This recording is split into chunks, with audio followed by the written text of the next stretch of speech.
começar falando dos seus trabalhos com a Marvel, né? Não tem como. Você tá na prateleira de todo mundo, na minha lá, com muita coisa. Como é que foi no início dos anos 90 ter ido para lá? Pô, no começo foi como realizar sonho mesmo de infância, de desenhar esses personagens profissionalmente, né? E eu comecei esse trabalho através de uma agência em São Paulo, né? Que eu conhecia já da minha fase como letrista. E foi uma surpresa atrás da outra, né? Que eu comecei desenhando primeiro no Motoqueiro Fantasma, que foi o primeiro trabalho de um artista brasileiro, inclusive para Marvel na época. Depois o Hulk, que eu desenhei uma edição inteira dele, né? Que também já tinha. Aí era um caso do primeiro artista brasileiro desenhando um personagem importante, né? Como Hulk. E logo na sequência veio a proposta para desenhar X-Men. E aí eu comecei fazendo uma edição de Uncanny X-Men First Class, que era um dos títulos mais importantes da editora, né? E pô, foi incrível, né? E de repente tá no meio daquilo tudo, assim, tendo saído de editoras pequenas e de repente tá na maior editora do mercado americano, né? E você desenhava em São Paulo e enviava ou você foi para lá? Sempre em São Paulo. Eu saí de São Paulo para eventos só 2 vezes, né? Uma em 95 e outra em 97. Então eu não frequentei muito evento lá fora. Eu lembro a gente conversou ontem, né, que o Vilela me deu aula, tudo, né, na Pan-Americana, bem nessa época que vocês estavam indo, assim. E hoje a gente conversando, ele conta que era tudo moleque, ganhava em dólar, disse que era uma festa, assim, foi uma curtição, além do prazer de estar lá, financeiramente foi muito bom. Foi muito bom, mas no meu caso nem era tanto uma festa, porque eu tinha outros planos com esse dinheiro que eu estava ganhando. Eu queria construir uma casa, então eu me dedicava mais, mesmo sendo jovem na época, eu já tinha e até com vontade de repente de curtir mais esse dinheiro dessa forma, mas eu já tinha esse objetivo de planejar melhor o futuro. E como nada dura muito, assim, você parou, saiu, né? Por quê? Eu parei em 2010, eu estava trabalhando num título regular, que era o X-Men First Class, e parei porque eu tinha o shampoo na gaveta por muitos anos, né? Tinha 10 anos que o shampoo estava na gaveta e eu queria parar para produzir o álbum finalmente, né? E fiz isso em 2010. Pedi férias da Marvel por 4 meses, produzi o shampoo, mas depois que eu terminei o shampoo eu percebi que queria continuar fazendo aquilo por mais tempo, trabalhar com as minhas ideias, com as minhas histórias. E ainda não voltei, continuo trabalhando com os meus projetos autorais até o momento.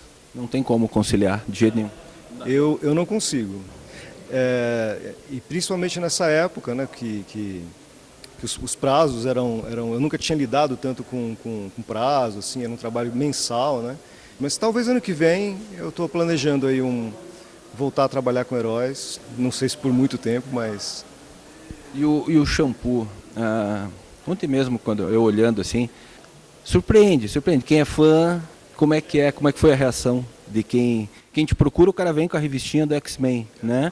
Aí ele acaba comprando o shampoo e como é que está sendo a reação do teu público? Ela é bem... Dos fãs de heróis, eles surpreendem bastante, né? Com o traço, que é muito diferente do trabalho de super-heróis.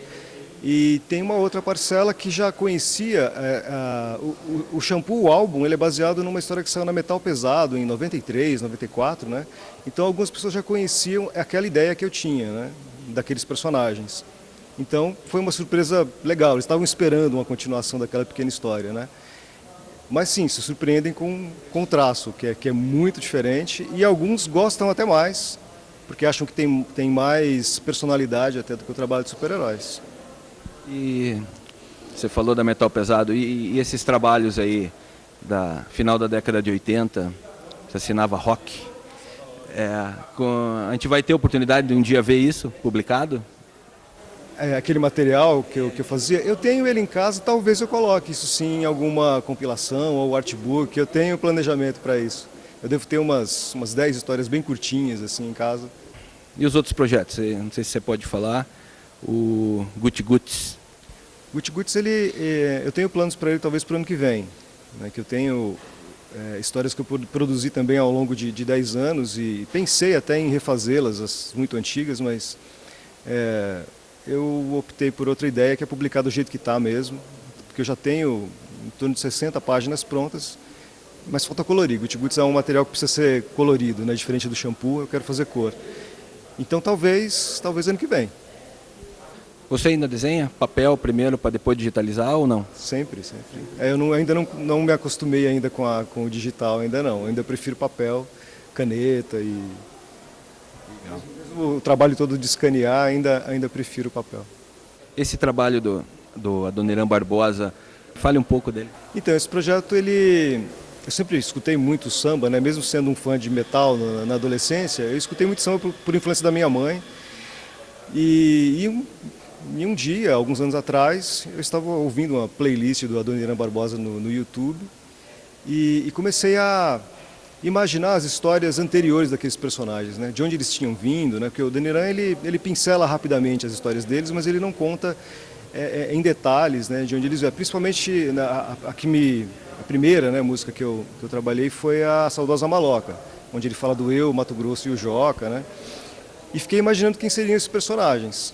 E a partir dessa ideia, né, de trabalhar essas histórias anteriores, eu resolvi fazer isso com outras músicas e pensei nesse álbum, né?